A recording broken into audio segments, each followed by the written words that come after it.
Assalamualaikum warahmatullahi wabarakatuh. Perkenalkan, nama saya Kristina Lolita. Di sini saya akan mempresentasikan hasil dari laporan yang saya buat, yaitu tentang pengembangan instrumen tes dan instrumen non-tes pada mata pelajaran informatika di sekolah menengah pertama. Video ini dibuat untuk memenuhi tugas yang merupakan UAS dari mata kuliah evaluasi pendidikan. Saya memilih mata pelajaran informatika pada sekolah menengah pertama yang dimana fokusnya itu elemennya itu literasi digital. Nah, karena perkembangan teknologi digital yang pesat di zaman ini, pasti anak SMP sekarang tidak lepas dari yang namanya internet, gadget, media sosial, dan perangkat digital lainnya. Namun penggunaan teknologi tersebut kalau tanpa literasi digital dapat menimbulkan beberapa masalah. Misalnya, penyalahgunaan data pribadi, cyberbullying, serta rendahnya kesadaran akan menjaga rekam jejak digital kita di media sosial misalnya. Oleh karena itu, mata pelajaran informatika ini memiliki peran penting di sekolah menengah pertama dalam membekali peserta didik dengan pengetahuan dan sikap bijak dalam menghadapi dunia digital. Adapun tujuan dibuatnya instrumen ini, yang pertama mengukur pemahaman peserta didik anak SMP terhadap konsep literasi dan keamanan digital. Yang kedua, menilai sikap toleransi, empati, kesadaran peserta didik akan dunia yang serba digital ini. Yang ketiga, menyediakan alat evaluasi yang sistematis dan sesuai dengan capaian pembelajaran mata pelajaran informatika di SMP. Yang keempat, mengetahui efektivitas proses pembelajaran yang telah dilaksanakan. Selanjutnya kita masuk ke pengembangan instrumen tes. Sebelumnya, rumusan pembelajarannya itu targetnya untuk sekolah menengah pertama anak SMP. Mata pelajaran informatika dengan fase D, elemen fokus literasi digital. Adapun capaian pembelajarannya, yaitu peserta didik mampu memahami pentingnya menjaga rekam jejak digital, mengamalkan toleransi dan empati dengan digital, memahami dampak perlindungan digital, membuat kata sandi aman, dan memahami pengamanan perangkat dari berbagai jenis malware, menilai informasi yang bersifat privat dan publik, melindungi data pribadi dan identitas digital, serta memiliki kesadaran yang penuh atau mindfulness dalam dunia digital ini. Selanjutnya, adapun tujuan pembelajaran bisa dilihat.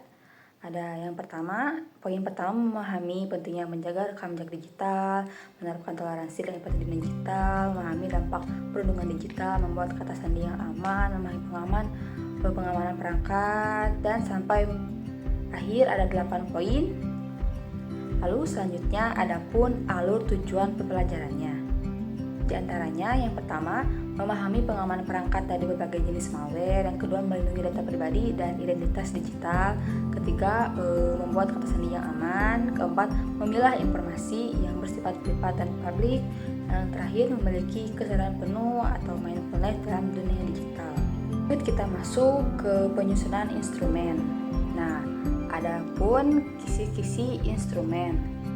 Di dalamnya itu dalam sebuah tabel ada tujuan pembelajaran yang tadi disebutkan, terus fokus materi dan indikator soal level kognitif setiap soal yang akan diberikan kepada anak SMP.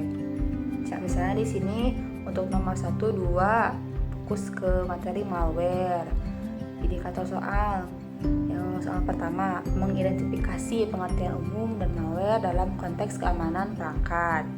Level kognitifnya L1, pemahaman.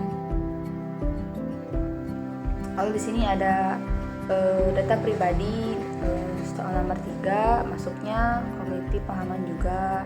Lalu untuk indikatornya mengidentifikasi jenis data yang termasuk dalam kategori rahasia atau pribadi.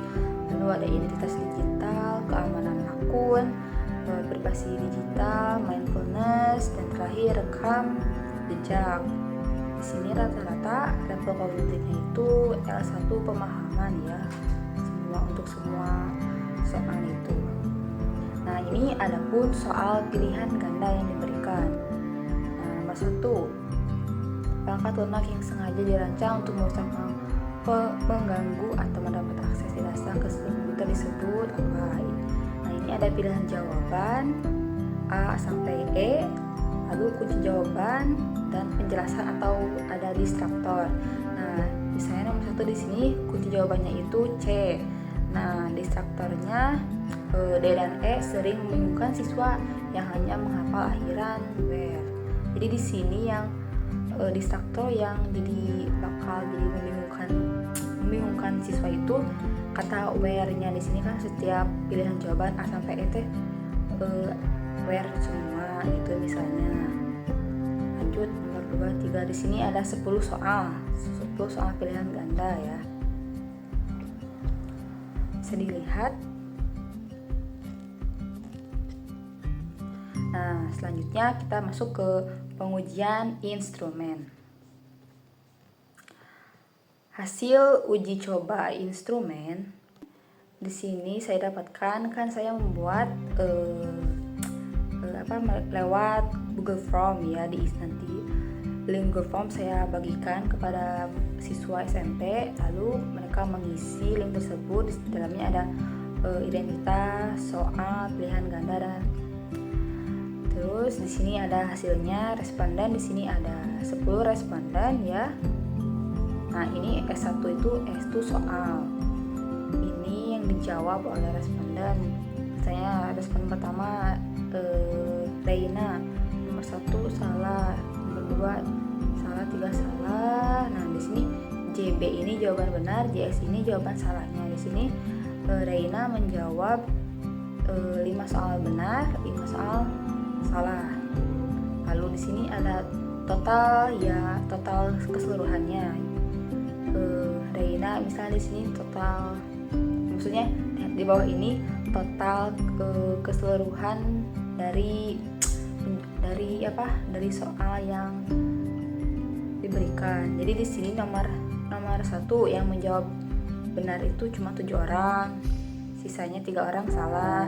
Nomor 2 di sini yang benar cuma 3 orang, yang salah 7 orang, sampai nomor 10 sama gitu. Lalu selanjutnya ada analisis butir soal dan interpretasi hasil. Nah, di sini ada tingkat kesukaran. Rumusnya ini jumlah siswa yang menjawab benar dibagi total peserta. Nah, di sini di dalam tabel ada sudah dihitungin nomor soal, indeks, dan kategori. Untuk nomor soal kan di sini misalnya nomor 478, indeksnya 1,00, kategorinya sangat mudah. Di sini ada sangat mudah, mudah, sedang, sukar, sangat sukar. Bisa dilihat ya. Selanjutnya ada pun daya pembeda. Nah, membandingkan kelompok atas yaitu 5 siswa skor tertinggi dengan kelompok bawah 5 siswa dengan skor terendah. Nah, bisa dibilang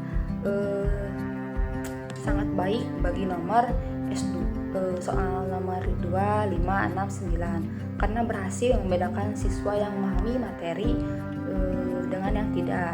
Maksudnya siswa kelompok atas yang banyak benar menjawab dan kelompok bawah banyak yang salah. Lalu di sini yang kurang dan atau tidak baik nomor 4, 7, dan 8 karena semua siswa menjawabnya rata-rata benar soal ini, jadi tidak memiliki daya beda sama sekali. Nah, lalu ada kualitas distraktor atau pengecoh soal di pilihan jawabannya. Bisa dibilang keseluruhan itu A sama E berfungsi dengan baik ya.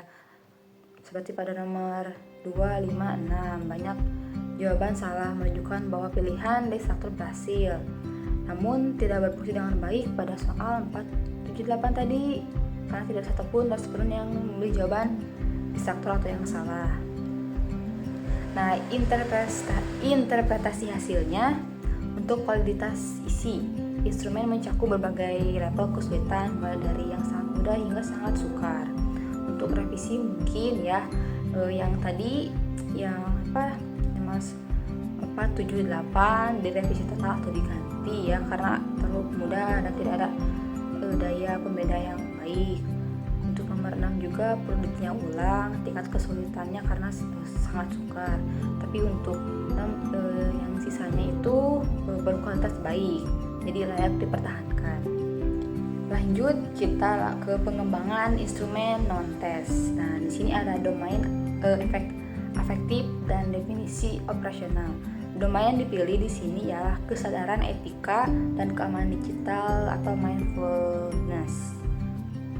Nah, fokusnya itu pada sikap tanggung jawab digital, kewaspadaan terhadap risiko digital, lalu empati dalam interaksi secara daring. Nah, untuk alasan teorinya ini, kajian pustaka itu dari berbagai teori ya. Di sini ada dari Caldwell, Bloom, and Masia, UNESCO, Hani. Langsung saja masuk ke penyusunan instrumen non-tes. Nah, di sini sama seperti sebelumnya ada yang namanya indikator. Tapi mungkin kalau pilihan ganda akan tadi pilihan ganda dan soal sebuah pertanyaan ya. Kalau di sini itu sebuah pernyataan, jadi butuhin pernyataan dan indikator, dan juga ada sifat-sifatnya, ada positif dan negatif. Di sini ada bisa dilihat, misalnya itu nomor 1 dan 2 indikator itu kewaspadaan privasi. Nah, untuk pernyataannya di sini saya mengganti kata sandi akun secara berkala tanpa diminta orang lain. Saya memberikan kode OTP kepada orang yang mengaku petugas tahanan pelanggan. Nah, sifatnya itu yang satu positif, yang kedua negatif. Nah, juga sama di sini ada indikator kendali diri, etika dan empati, keamanan perangkat dan tanggung jawab. Nah, kenapa di sini ada sifat positif dan negatif? Di sini saya membedakannya itu bisa dilihat dari pernyataannya ya. Jadi pernyataan pertama itu bersifat positif. Jadi dan yang kedua itu bersifat negatif, kelihatan dari pernyataannya. Maka dari itu untuk skala pengukurannya pun berbeda untuk soal positif dan negatif. Nah, di sini saya menggunakan skala Likert 4 poin. Nah, karena saya milih ini tuh karena untuk menghindari jawaban netral ya, yang cenderung dipilih siswa itu ragu-ragu memilihnya itu. Nah, untuk pernyataan positif di sini kan poin 1, 2, 3, 4. Nah, poin satunya untuk pernyataan positif, poin 1 itu sangat tidak setuju, poin 2 tidak setuju, poin 3 setuju, poin 4 sangat setuju. Nah, sedangkan untuk pernyataan negatif itu dibalik. Jadi poin 1 sangat setuju, poin 2 setuju, poin 3 tidak setuju, poin 4 sangat tidak setuju. Nah, di sini pengujian instrumen hasil uji cobanya, adapun di sini sama ya, di cara yang saya lakukan itu seperti sebelumnya. Saya membuat satu Google Form, di dalamnya itu ada untuk pengujian instrumen tes dan juga non tes, jadi disatukan gitu. Nah, ada jawaban pilihan ganda dan juga ada jawaban untuk pemilihan skala Likert ini. Nah, di sini respondennya jadi sama ya, 10 orang. Mungkin yang membedakan ya jawabannya. Di sini ada P itu pernyataan P1 sampai P10. Nah, di sini misalnya ke Zahra aja ya, tadi udah kan Raina. Zahra di sini P1-nya dia 4, P2-nya 1, 3, 4, 2, 3, 4. Nah, ini total keseluruhan poinnya atau skornya itu 32. Nah, bisa disimpulkan untuk skor tertinggi ini diperoleh oleh Latifah, Nurcahaya, dan Raihan ya. Totalnya itu skornya 37, jadi menunjukkan sikap sangat positif terhadap keamanan digital. Jadi mungkin cenderung dia itu sesuai dengan kita inginkan ya. Jadi dia itu menunjukkan sikap yang sesuai kita harapkan terhadap digital sekarang ini. Jadi anak ini pasti suka baca-baca dulu berita gitu. Jadi intinya dia melakukan literasi digital ya mungkin. Lalu untuk skor terendah di sini diperoleh Dewi Lestari dengan skor 20. Ini menunjukkan anak ini perlunya perlu bimbingan lebih lanjut terkait akan kesadaran dunia digital. Jadi literasi digital itu kurang. Selanjutnya ada estimasi reliabilitas dan interpretasi hasil. Nah, untuk instrumen non-test ini dengan skala Likert menggunakan rumus Cronbach-Alpha. Nah, di sini misalnya perhitungan varian saya dilakukan, itu jumlah pernyataan dengan simbol K10, jumlah varian butir di sini itu hasilnya 5,51, varian skor totalnya di sini 27,21. Nah, hasil perhitungan Cronbach-Alpha-nya pun di sini itu 0,88. Jadi hasil interpretasinya tingkat reliabilitas nilai 0,88 ini menunjukkan bahwa instrumen non-test ini memiliki reliabilitas sangat tinggi. Jadi berada pada rentang 0,80 sampai 1,00. Lalu untuk konsistensi internalnya, butir setiap pernyataan konsisten mengukur domain efektifnya yang sama. Jadi perbedaan skor antar responden rentang 20 yang terendah yang tertinggi itu 37 menunjukkan instrumen mampu membedakan tingkat kesadaran digital antar siswa secara akurat. Nah, perangkat ini juga dinyatakan layak dan valid untuk digunakan sebagai alat evaluasi efektif dalam mata pelajaran informatika karena memiliki stabilitas yang baik. Baik, mungkin itu saja yang dapat saya sampaikan. Terima kasih atas perhatiannya.